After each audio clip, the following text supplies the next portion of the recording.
The Galaxy Z Fold 6 is Samsung's latest and greatest foldable flagship smartphone. And while the new slim and light design, better durability, IP48 rating and not to mention the new AI features make the Fold 6 a solid phone, if you know the battery capacity on this phone is still the same as last year's model, the Fold 5, that is 4400 mAh. Now I also made a battery drain test comparison video between the Fold 5 and the Fold 4 last year, and while the Fold 5 was a better phone in terms of performance over the Fold 4, the difference in battery life between the Fold 5 and Fold 4 was negligible.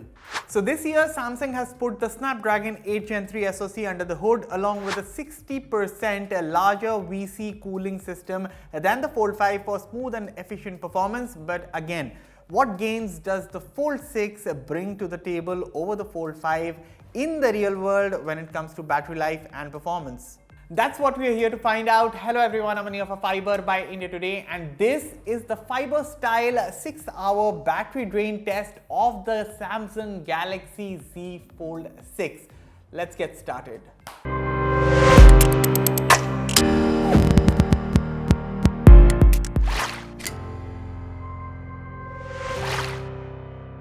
Okay, let's get going as we start the timer and boot up the Galaxy Z Fold 6 unfolded. As always, the brightness and audio are set at 50% on both the inner and outer display. Vivid screen color profile is set, 120Hz mode is enabled, and the battery is 100%.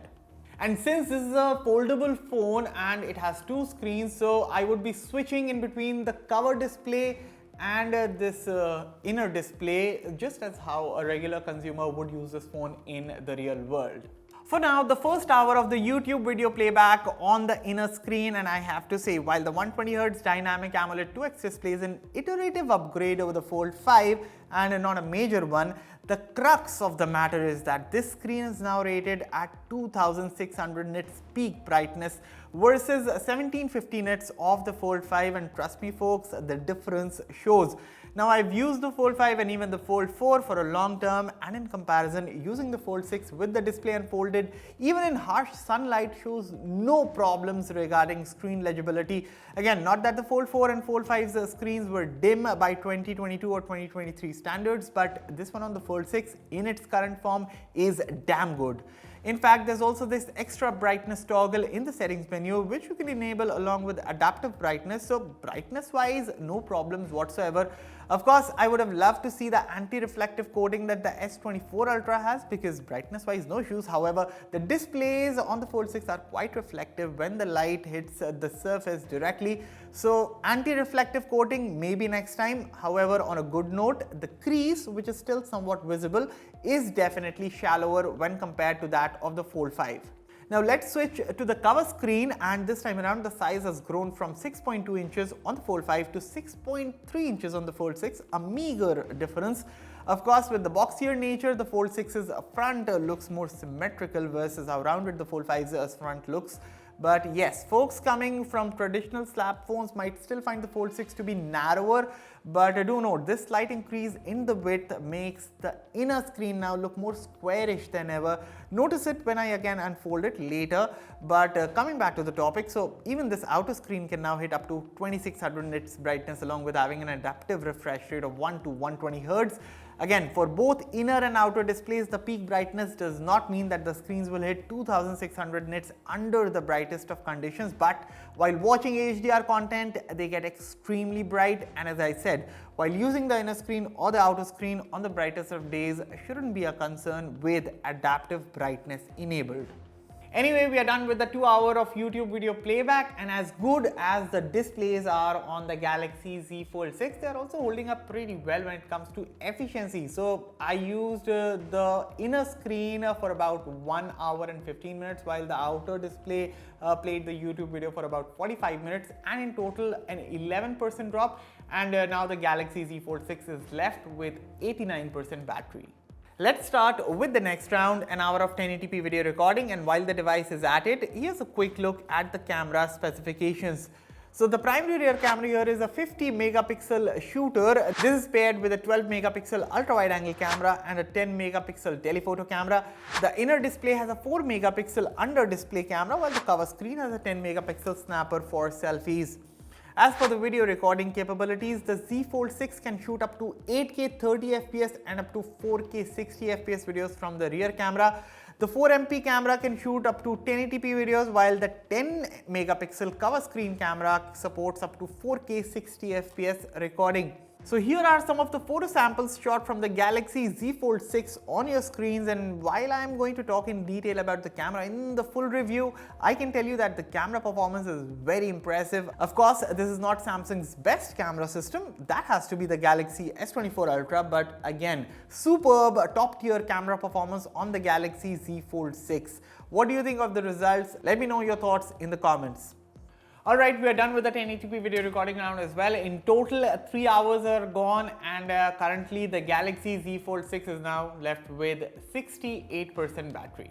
Okay, it is now time to run an hour of benchmarks, and we are going to start with Geekbench 6, but first up, the hardware specifications. So the Galaxy Z Fold 6 is powered by the Snapdragon 8 Gen 3 chip paired with a 12GB of LPDDR5X RAM standard on all variants and up to 1TB UFS 4.0 storage.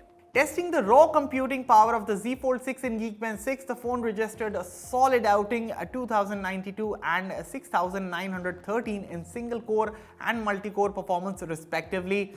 I also ran the PC Mark III benchmark, which tests how the phone deals with performing general phone tasks. Again, the score is right in line with other Snapdragon 8 Gen 3 powered phones. I will also quickly take the surface temperature on the cover screen, which came about 36 degrees Celsius, showing the phone is holding up pretty well with thermals. Now for the next benchmark, that is Antutu 2, I am going to test it with the screen unfolded, also checking the surface temperature on the inside, which is also 36 degrees Celsius before the test. And after running the benchmark, the Fold 6 scores 1.66 million plus, which is 200,000 less than what I got on this 24 Ultra, but still a solid score considering the phone has to push so many pixels on the big display. Also, the surface temperature rose to 41 degrees Celsius, but that is around the top right side of the screen, exactly around the place where the processor lies, whereas the left side of the screen had about 35 degrees Celsius temperature. Finally, to test the GPU prowess in the 3D Mark gaming benchmark, the Galaxy Z Fold 6 recorded a good stability score of 78.2%. I also checked the surface temperature, and the results came out the same as seen after the Antutu run. Maximum of 41 degrees Celsius on the right side of the screen, while 35 degrees Celsius on the left side. Here's a rundown of the benchmark scores of the Galaxy Z Fold 6 on your screens right now. You can pause and take a look. And with that, we're done with the benchmarks round as well. In total, 4 hours are gone, and about 4 hours are gone, actually 3 hours and 50 minutes. So this also means that the next gaming round would be a little longer than 1 hour. But anyway, right now the Galaxy Z Fold 6 is left with 47% battery. So when it comes to gaming, I will first start with the main display, and the gaming on this thing is pretty good, of course, with the 8 Gen 3 chip at the helm and the advantages such as hardware accelerated ray tracing and the likes it brings to the table. This phone can run any graphics intensive title out there, which admittedly the Fold 5 can also do so. But if you're an enthusiast and you are getting this phone for a lot of gaming, mind you, with a USB 3.2 port, you can also use this phone for streaming games.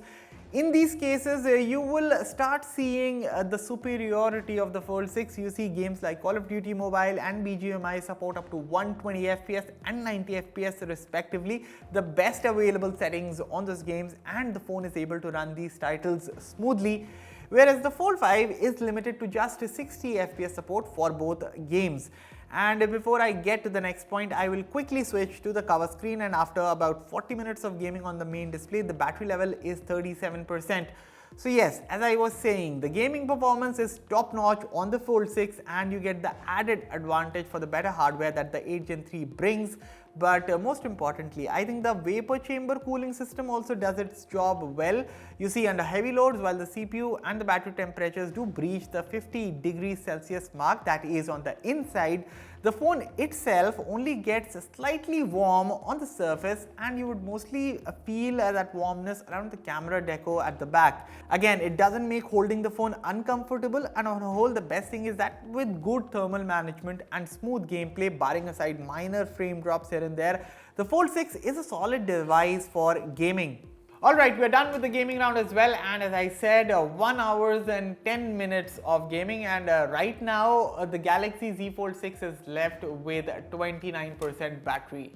So we are in the last leg of the 6-hour battery simulation test, and I will now run an hour of Instagram. We start with the cover display and quickly fast forwarding to the halfway mark, and I will now switch to the inner display, and with that I will now fast forward to the last minute to the 6-hour mark, and the Galaxy Z Fold 6 finishes with a 22% battery left. Here's an hour by hour breakdown of the battery drain of the Galaxy Z Fold 6 on your screens right now. For context, I'm also putting the battery drain results of the Galaxy Z Fold 5 for which I did the video last year. So side by side, honestly, the battery drain difference between both phones isn't all that much. In fact, if there would be a real difference maker in the battery life, that would be the cover display, which now gets the adaptive refresh rate, thus making the phone perform efficiently when running tasks on the cover screen too.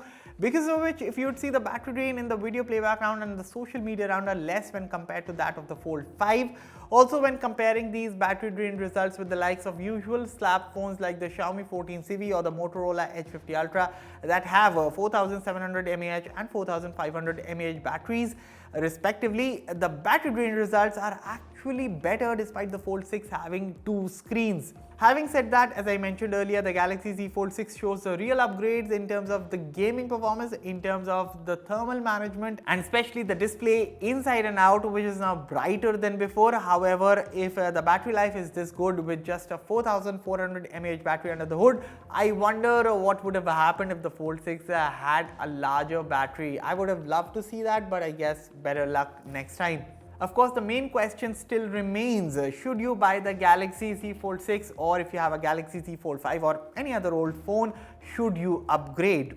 Well, I'm still in the testing phase of the Galaxy Z Fold 6, and I will try to answer all of these questions in my full-blown long-term review of the Samsung Galaxy Z Fold 6. So if you haven't subscribed to the channel yet, then definitely subscribe right now if you don't want to miss that video. And of course, until then, take care of yourself. I'll catch you all in the next one. Thank you for watching.